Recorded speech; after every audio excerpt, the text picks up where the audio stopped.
আসসালামু আলাইকুম। আজকে আমি করে দেখাবো প্রফেশনাল শেফের মতো চাইনিজ সবজি রান্না। বাটা মশলা ছাড়াই খুব সহজে এই সবজিটি রান্না করে নিতে পারবেন। হুবহু রেস্টুরেন্টের মতো হবে। ঘরে একবার বানালে সবাই হাত চেটেপুটে খাবে। এই জন্য প্রথমে আমি চুলায় একটি কড়াই বসিয়ে এর মধ্যে তেল দিয়ে দিলাম।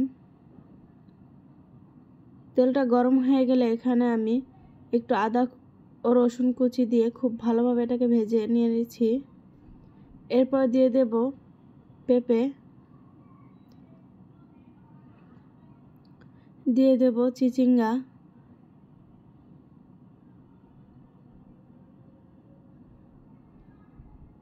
গাজর কুচি,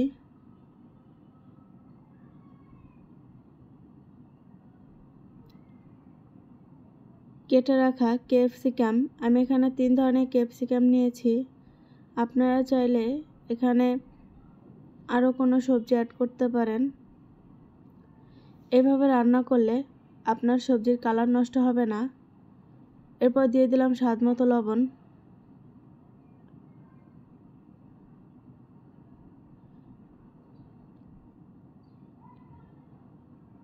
আমি এখানে মাংসের স্টক করে নিয়েছিলাম, সেই স্টকের পানিগুলো দিয়ে দেব।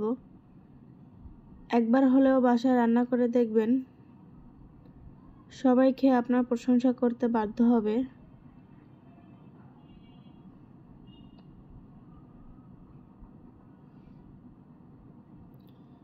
দিয়ে দিলাম সামান্য পরিমাণে গোলমরিচ গুঁড়ো,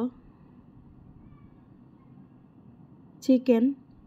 আমি কিন্তু এখানে কোনো বাটা মশলা ব্যবহার করিনি।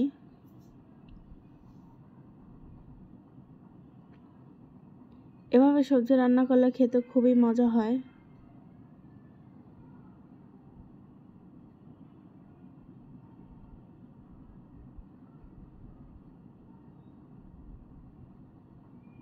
এই সবজিটা আমার হাজব্যান্ড খুবই পছন্দ করে।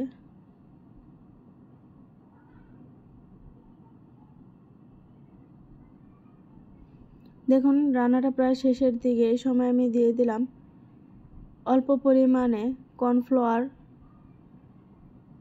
রান্নাটা হয়ে গেছে। যারা আমার চ্যানেলটাকে সাবস্ক্রাইব করেনি প্লিজ সাবস্ক্রাইব করে বেল বাটনে ক্লিক করে দেবেন নতুন ভিডিও নোটিফিকেশন পাওয়ার জন্য। দেখুন সবজির কালারটা কিন্তু একটুও নষ্ট হয়নি। এভাবে রান্না করলে সবজির কালারটা একটু নষ্ট হবে না। আশা করি ভিডিওটি সবার ভালো লেগেছে। ভালো থাকবেন সবাই। আল্লাহ হাফেজ।